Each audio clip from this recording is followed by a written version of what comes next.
Some moments in war aren't written in blood, but in choice. On the icy ring of Theta-4, under the pale, frozen light of 3 distant suns, a warrior knelt in silence. Arusara Velnai, first blade of the Katari Dominion. Feared, honored, undefeated until now. Betrayed. Captured. And sentenced to die. In the center of Northos Plaza, among towering spires carved from blue ice, she awaited execution. Snow fell in thin violet sheets. Hundreds gathered not to mourn, but to witness. And then, a human stepped from the crowd. Unarmed. Unarmored. Just a diplomat, cloaked in frost and silence. He raised his hand and spoke with a calm that cut deeper than any blade. I invoke the ancient law, the redemption clause. I claim her life. The crowd gasped. The redemption clause. A sacred law buried in time, allowing one of high enough rank to claim a condemned life. Not to spare it, but to bind it. Completely. Blood was drawn. Palms pressed. Ancient biomagic surged to life, technology older than memory. From that moment on, Arusara belonged to him. But what neither of them knew. The real enemy wasn't on the battlefield. It was standing behind them, smiling in silence. I may be bound to you, human. Arusara's voice was ice over a simmering fire. But the moment I find a way to break this, your life is mine. Spencer Harlow didn't flinch. He should have been afraid. Instead, he studied the blood still drying on their palms.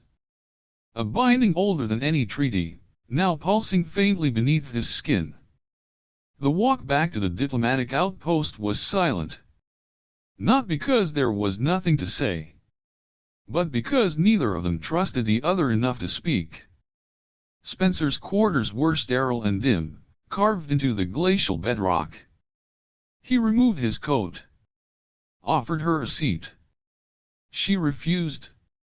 Instead, she stood by the door, arms crossed like a blade sheathed in silence. You should rest, he said, quietly. Arusara turned to him, ears twitching, eyes glowing faintly violet in the low light. I do not take orders from humans. But they both knew, technically, she now had no choice. And that was what made her fury burn hotter than any execution ever could. Elias, Spencer's aide, paced nearby, pale with disbelief. You claimed her? Spencer, are you insane? We came here to negotiate mining rights, not adopt alien assassins. I wasn't about to let her die like that, Spencer muttered, pouring a drink with a hand that still trembled slightly. And besides, this might be our only way in. Arusara laughed short and bitter. You think I'm a key to unlock your political ambitions? You bound me, and now you seek my cooperation? Spencer met her glare. I bound you to save you? I don't expect thanks. But I do need answers. She said nothing for a long while. Then finally, her voice dropped lower. The binding, it's not just symbolic. I can feel it. A pressure in my chest. A thread pulling me toward you. She clenched a fist. This isn't diplomacy. It's a leash. Spencer's eyes softened. That wasn't my intention. Intentions are irrelevant. Later that night, Spencer couldn't sleep. The wind howled outside the steel walls. Inside, silence hummed between them. But when he pulled up the surveillance logs from the day Arusara's mission failed, something didn't add up. The shield grid she tried to breach? It wasn't supposed to exist. The intel provided to her was wrong. Deliberately wrong. He looked over his shoulder. Arusara was awake, sitting cross-legged on the floor, sharpening a blade she wasn't supposed to have. Your mission was sabotaged, he said softly. She froze. What? That outpost's defenses weren't added until 2 days before your strike. And someone buried the update, right after you were captured. Her eyes narrowed. You lie. Think about it, he urged. You were their best. First blade. You don't fail. Unless someone wanted you to. Arosara stood, pacing like a caged predator. Then without warning, she bolted toward the exit. Pain exploded behind her eyes. She staggered, clutching her chest. The binding, she growled through gritted teeth. I can't leave without your permission. Spencer rushed to her side, guilt cutting deeper than the magic ever could. I release you, to move freely. Within this building. The pressure eased. She exhaled. But her rage remained. You didn't know, she murmured, studying his face. This binding, it's more than chains. It's a prison for the soul. Spencer held her gaze. Then let's tear it down. Together. For the first time, she didn't respond with venom. Not trust. Not yet. But a question formed in her silence. What if he wasn't the enemy? And more disturbingly, what if the real traitor wore her colors, not his? The sun never truly rose on Theta 4. It just shifted. A faint blue arc replaced by a colder silver, casting long shadows over the frozen city. By the third day, Spencer and Rosara had no choice but to vanish underground. Too many eyes watched them topside. Too many questions left unanswered. And somewhere deep beneath the surface, a signal pulsed. Constant. Ancient. Calling. Dr. Kalin, a young Xenotech archaeologist with haunted eyes, met them near the south ridge. You weren't supposed to see this, he said, handing Spencer a cracked A-top pad. But the pulse, it's waking up. Waking up? Spencer asked. You'll understand when you see it. They descended through a crevice carved by time and tectonics. The deeper they went, the more the air shimmered warmer than it should be. Walls glittered with mineral frost. Bioluminescent fungi pulsed in rhythm with a signal like veins beneath skin. Arosara walked ahead, her steps silent, yet guarded. Ever since the binding, she had become more attuned to his presence, to the world around her, to something else. Hours in, they reached the chamber and froze. At the center stood a structure, half buried in ice.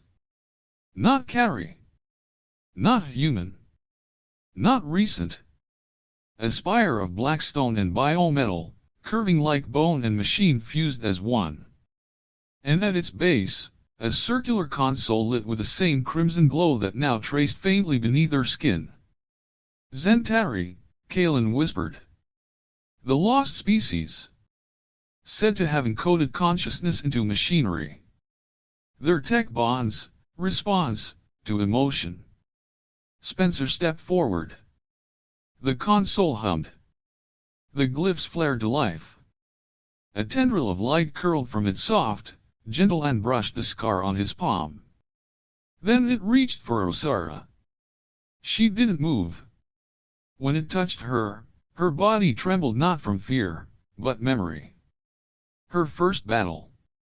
Her sister's laughter.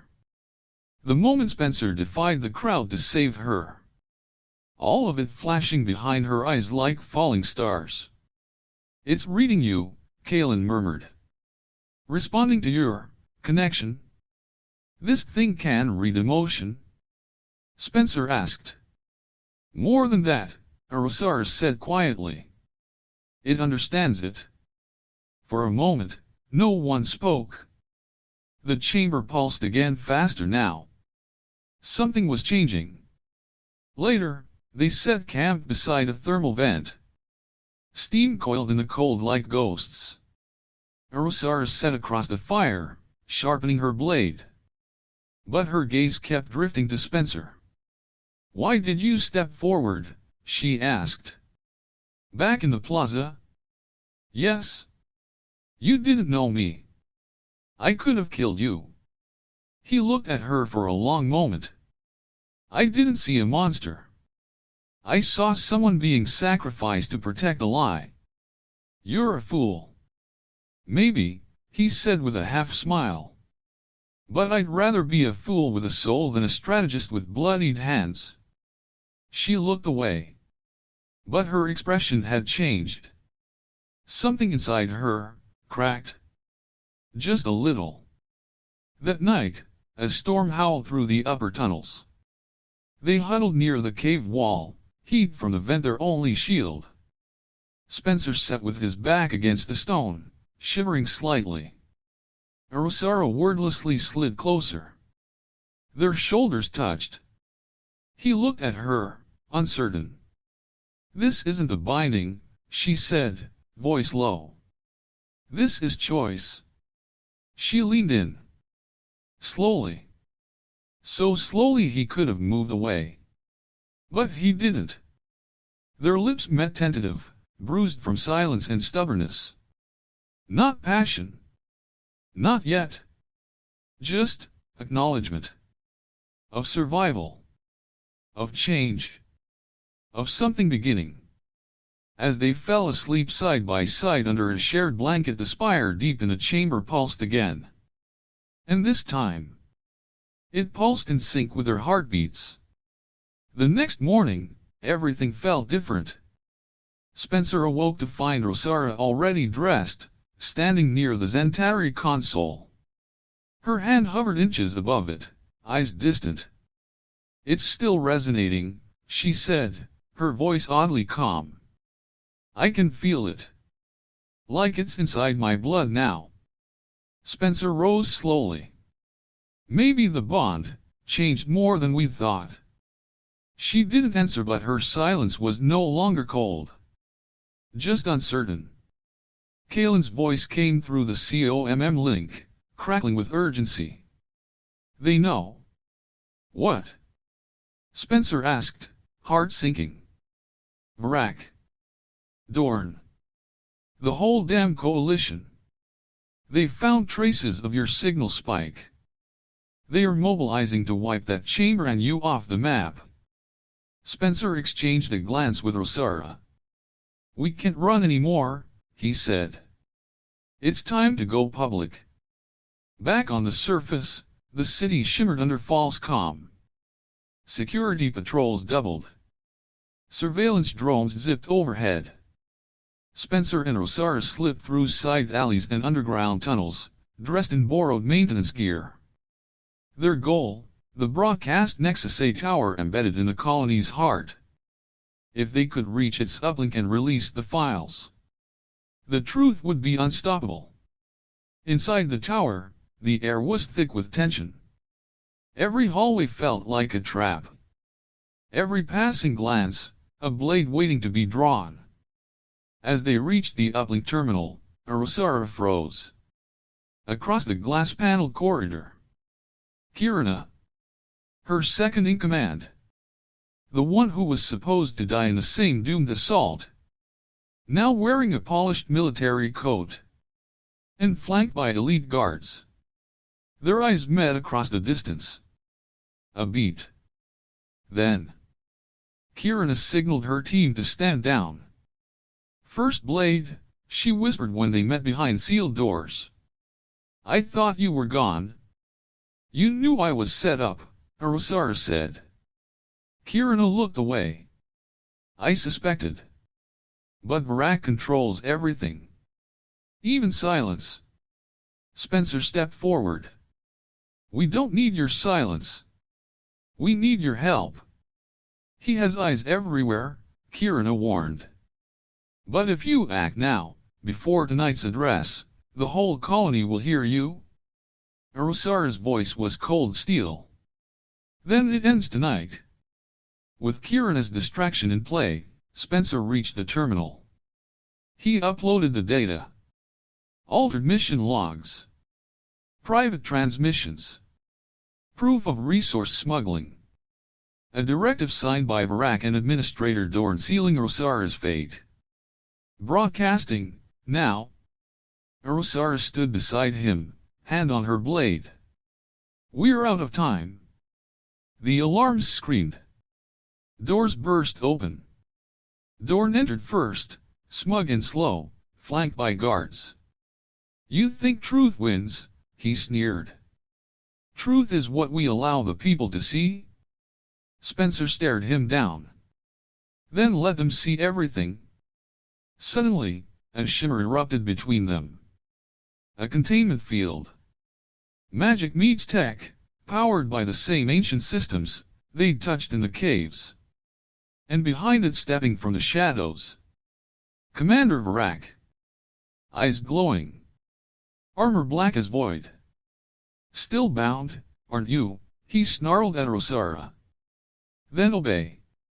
Kill him, and you go free. She took a step forward. Paused. The binding pulsed between them, tightening, constricting. Her blade shook in her hand. You can't fight it, Verac growled. You are Carrie.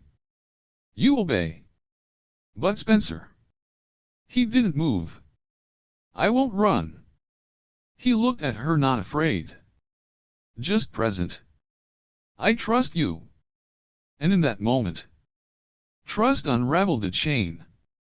Rosara screamed, not in pain, but power, and plunged her blade into the heart of the force field. It shattered in a wave of light. She turned on Verac, fury and freedom blazing in her eyes. You bound me with blood. But I choose where I bleed. The fight was fast. Brutal. Raw. Guards scrambled. Alarms howled. Verac fell. And when the broadcast finished playing to every screen, every ship, every command post, silence fell. Then chaos. Then, justice. Spencer and Rosara stood in the ruins of the control room, breathing hard. Outside, the colony's skyline blinked with incoming transmissions. Change was coming.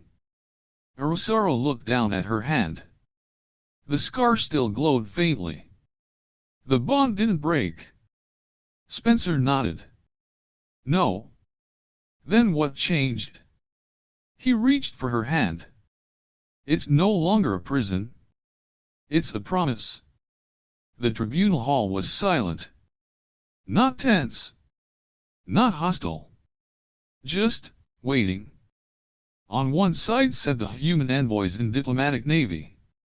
On the other, the Carrie delegation, armor polished, posture rigid. Between them, the weight of truth.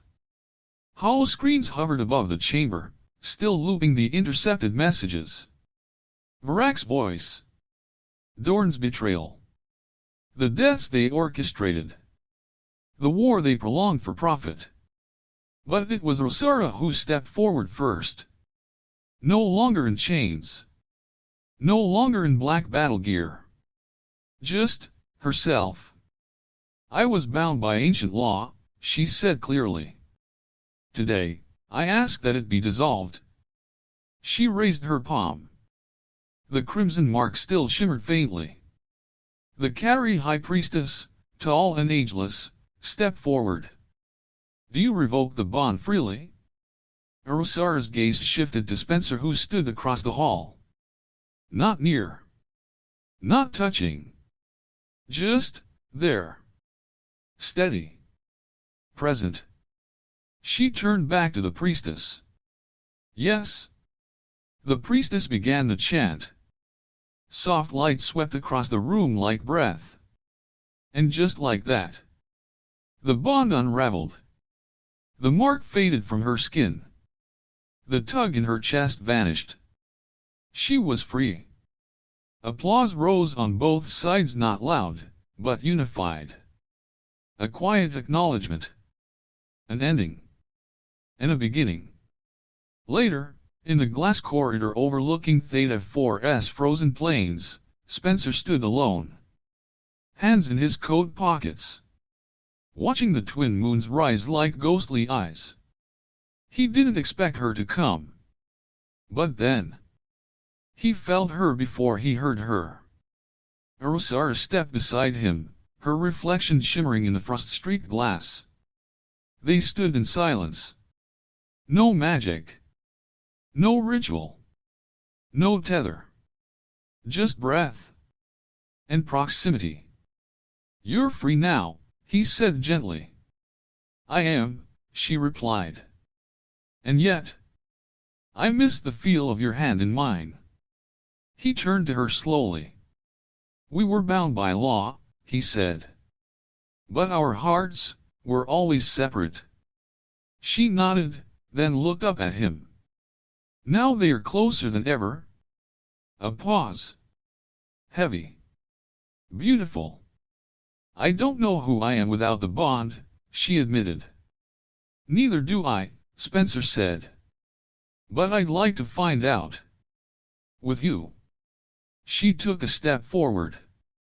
Her hand brushed his. Not pulled. Not forced. Just chosen. Fingers laced. Not like a chain. Like a promise. Outside, the moons lit up the snow-dusted plaza. The shadows of war still lingered in the cracks of the world. But beneath them, two silhouettes stood together. No longer enemies. No longer master and captive. Just two souls. Forged in fire. Freed by truth. Bound by choice. In the end, it wasn't war or magic that bound them, but a choice made in the quiet. If this story moved you even just a little, let your voice be heard. Leave a comment. Share a thought. And if you're ready for more stories that look to the stars and speak to the soul, you know what to do.